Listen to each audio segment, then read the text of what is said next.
ድምጻችን ይሰማ እንቅስቃሴ መንግስት በ2003 በኢትዮጵያ አቆጣጠር የኢትዮጵያ ሙስሊም ወደ ሆነ መንገድ ትራንስፎርም አድርጋለሁ ብሎ ፕላን አልሀባሽ ዋን ኢሹ ነው።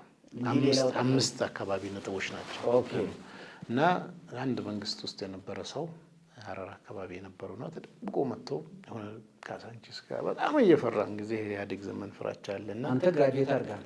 አሁን በቃ የሙስሊሞች ጉዳይ የሚባል መጽሔት አለ እናዘጋጅ ነበር። የሙስሊሞች ጉዳይ መንዝሊ መጽሔት እንጽፋለን። እኔ ነኝ የመሰረትኩት። አሁን እኔ ቲም እዛ መጽሔት ላይ እንሰራ ነበርና እፈልግሃለሁ ብሎ በሰው አስጠራኝ። የሆነ ቦታ ተደብቆ እቺን ነገር ይዋለኝ። ይሄ ነገር መንግስት የያዘው እቅድ ነው፣ ወደዚህ ሄደ ነው፣ ሲሪየስ ጉዳይ ነው። ወሰድኩ አነበብኩና በጣም 43 ፔጅ ነው። አንደኛ ሙስሊሞችን ይሄ አህባሽን ዋና የኢትዮጵያ ሙስሊም አይዲዮሎጂ እንዲሆን መንግስት ለማድረግ ያስበውን ሰውየውን ግን መጥቀስ አሁን ችግር የለውም ማለት ሰውየው በህይወት የለውም ሞተዋል። ባለስልጣን ቢሆን እንደው ክሬዲት ቢያገኙ ሰውየው እንትና ያሲን ይባላል። ያን ጊዜ የሐረሪ ክልል የፕሬዝዳንቱ አማካሪ ነው። ኦኬ እሺ። እና ዶክመንቱን ሰጠኝ አየሁኝ። ከዛ ይሄ ነገር እንዴት ነው ምናምን ብዬ የሙስሊሞች ጉዳይ ቲም ሰጠኋቸው። ይሄ ነገር እንደዚህ እየሄደ ነው። አንተ መጽሔቱ ላይ ከመስራችነት ውጪ ምን ነበር ድርሻ? እኔ መስራች 5 ሰዎች ነን በአክሲዮን ያቋቋም ነው። እኔ ነኝ። እኔ ታሪክ አምድ ጽፋለሁ እዛ መጽሔት ላይ። ስለዚህ 5ታችን ዩሱፍ ኢሳቅ እሸቱ፣ አክመል ነጋሽ፣ ሰለሞን ከበደና የሱፍ ጌታቸው 5ታችን ዲስከስ አደረግንበት። ይሄ ነገር እንደዚህ መቼ ነው? ይሄ መጋቢት 2003 ከዛ ዲስከስ አደረግና ይሄ ነገር ለተለያዩ ሰዎች ይድረስ በሚል ለኡስታዝ አቡበከር ለካሚል ምናምን ዶክመንቱን ሼር አደረኳቸው። እንደዚህ ዋላ 50 ሰው ይሆናል ሼር አደረኳቸው። ብዙዎቹ የማይመስል ነገር ነው መንግስቴን ምናምን ብለው አንዳንዶቹ አጣጣሉብኝ። ኦኬ እና ይሄ ነገር እኔ ከመንግስት አካል ነው ያገኘሁት፣ ሶርሴን መናገር አይጠበቅብኝም። እና እንደዚህ ነው። በኋላ እንደ ሙስሊሞች ጉዳይ ምን ተነጋገርን፣ ይሄ ነገር እውነትም ይሁን ውሸት እኛ የኢትዮጵያ ሙስሊም ሬዲ እናድርገው። ለምን መንግስት መጅሊስን ተጠቅሞ ነው እየመጣ ያለው። ስለዚህ መጅሊስ ጋር በቀጥታ የመጅሊስን ኢሹ አጀንዳ አድርገን ፊት ለፊት ማምጣት አለብን ብለን መጅሊስ ላይ ዶክመንት መሰብሰብ ጀመርን። ዶክመንት ሰበሰብን፣ አደራጀን።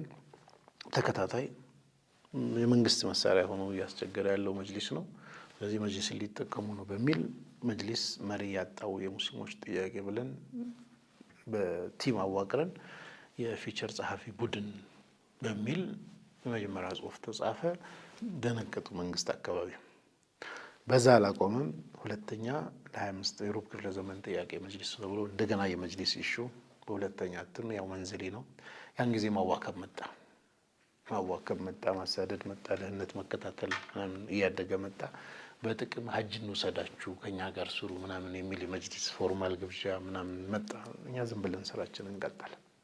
ከዛ አልሀባሽም ሊያመጡ ስለሆነ አልሀባሽም ብለን አለን። ልክ ይህን በተከታታይ እየሰራን እያለ ሐምሌ ላይ በእቅዱ መሰረት ይዘው መጡ። ዶክመንቱ ላይ ያለውን በተግባር መስራት ጀመሩ። ፌደራል ይዘው ሲመጡ ብዙ ሰው አሁን መደነባበር ጀመር። እኛ ነው ብለን አምነን ከሆነም ካልሆነም ብለን ስራ ላይ ነን። ያን ጊዜ ሲመጣ አንድ ዶክተር ፋይዝ የሚባል አሁን ውጭ ነበር፣ አሁን ቅርብ ጊዜ መጣ። እሱ ሐረር አካባቢ ስልጠና ሊሰጥ ነው የሚል መረጃ ሰማነ፣ ደወለልኝ። እኔና እሱ ተማከርን። ይሄን ነገር እንዴት እንቅዳው? ይሄን ስልጠና ቀርተን ምን እንደሚፈልጉ ሙሉ ስዕሉ ካልያዝን ምንም ማድረግ አንችልም።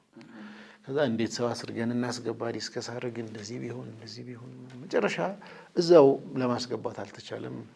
ቁጥጥር ከፍ ያለ ነው፣ የተጠሩ ሰዎች አሉ። መንግስትም ራሱ የኛ የሙስሊሞች ጉዳይ ጽሑፍ ያጋልጡናል ብሎ ስላሉ ሌላ ሰው እንዳይገባ ከዛ አበል ምናምን የሚሰጡ የሚጽፉ ምናምን ሰዎች አሉ። ከነሱ መሀል የሆኑ ሰዎች ሎቢ አድርገን ሪከርድ አድርጎልን ብለን አረግን። በሞባይል ተቀዳ። ከዛ በሲዲ ምናምን አዲስ አበባ ላይ አምጥተው እንደ አብዱራህማን ሰለፍ የሚባል ወንድም አለ፣ ፋይዝ በሱ ላከልኝ። እኔ ፒያሳ በሞባይል ውስጥ ከትቼ የሰማው ቤት ሄድኩኝ። ስሰማ ሌላ ዓለም። ይህን ነገር በሙስሊሞች ጉዳይ እናወጣለን፣ በሁሉም መንገድ እናወጣለን ብዬ ዲሳይድ አደረግኩ። ጠዋት ስብሰባ ጠራዋቸው እና ይህን ነገር ፐብሊሳይዝ ሁሉም ሰሙ። ሲሪየስ ያልነው ነገር መጥቷል ምናምን መስራት ጀመርን። እዛ አንድ ሚስጥራዊ ስብሰባ ጠራን ካሊፋ አዳራሽ ላይ 100 የሚሆን ኢንፍሉዌንሻል ኤሊት የምንላቸውን አክመል ነጋሽ፣ ይስሐቅ እሸቱና እኔ ኃላፊነት ወስደን ከሊፋ አዳራሽ ሰዎችም እንግዲህ ሊመሰገኑ ይገባል በጊዜው እየፈሩ አድርጓል። ገባን 100 ሰው ጠራን። አብዛኛው ሰው ፈርቶ ስንት ሰው መጣ? 22 ሰው ብቻ መጣ። ደብሰው ከፈትንላቸው ቪዲዮውንም የቀዳናቸውን ድምጹንም ከፈትን። መንግስት እንደዚህ ያደረገ ነው ምንድነው የምናደርገው? አንዳንዶቹ በቃ በጣም የነገር ሲሪየስ ነው ከሀገር መውጣት አለብን ምናምን አሉ። ፕሮቴስታንቶች አለ አንድ ወንድም የደርግ ጊዜ ጫና ሲበዛባቸው ከሀገር ወጥተው ተምረው ምን ብለው መጥተው እንደኛም መሸሽና ወዴት ነው የምንሸሸው?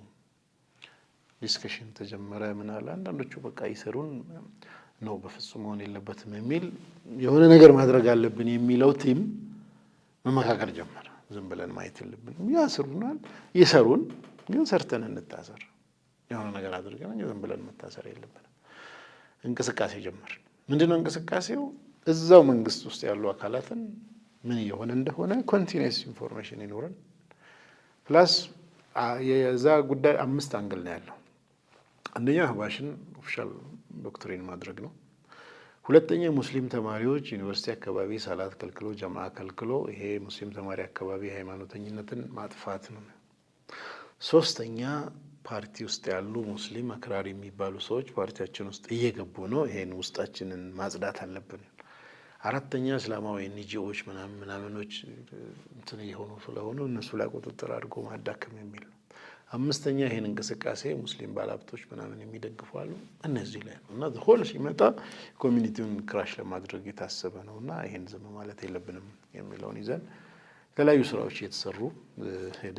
ዶክመንተሪዎች ተሰሩ፣ ጽሁፎች ታተሙ፣ መጽሐፍ ተጻፈ። እንስራ የሚለው ቲም በቃ ወደ መስራቱ ቀጠለ።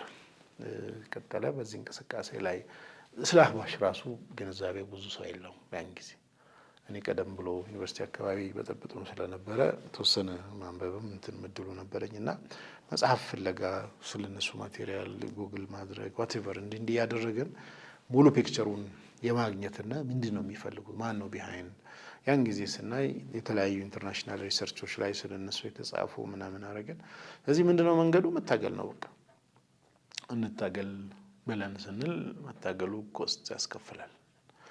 እዚህኛ ዶክመንተሪ መስራት አለብን የሚል ዲሲሽን ላይ ደረስን። ከወሊያ እንቅስቃሴ ከድምጻችን ይሰማ በፊት ዶክመንተሪው ማን ይስራ ሲባል ኤዲተሮቹ ፈሩ። መንግስትን እንደዚህ ብሎ ስክሪፕት አንድ ወንድም ብቻ 50,000 ብር ክፈሉ የኔን ስም እንዳታነሱ የፈለገ ነገር ቢመጣ የሚል እንትን አለ። እሺ ተብሎ ተሰጠው። ስክሪፕቱ ሲጻፍ ማቴሪያል ሲፈለግ ኢሜጅ የሚገባ ምናምን ኮሚኒቲውን አዌር የምናደርገው ዶክመንተሪ ሰርተን እንጂ አስረድተን አንችልም እንደነው። ስለዚህ ያ ዶክመንተሪ በደንብ ተዘጋጀ። ኢህአዴግና መጅሊስ እንዴት እየተጫወተበት እንደሆነ ፊት ለፊት እንትን አለ። አንድ ወንድማችን በድምጽ ተረከው። ዶክመንተሪው ተቀናበረ። ከዛ ሲዲው መበተነው። ሲዲውን ለመበተን ያን ጊዜ እንደ ዛሬ ኢንተርኔቱ ምንም የለም። ስለዚህ ምንድነው ሲዲ ማባዣ መግዛት ነው።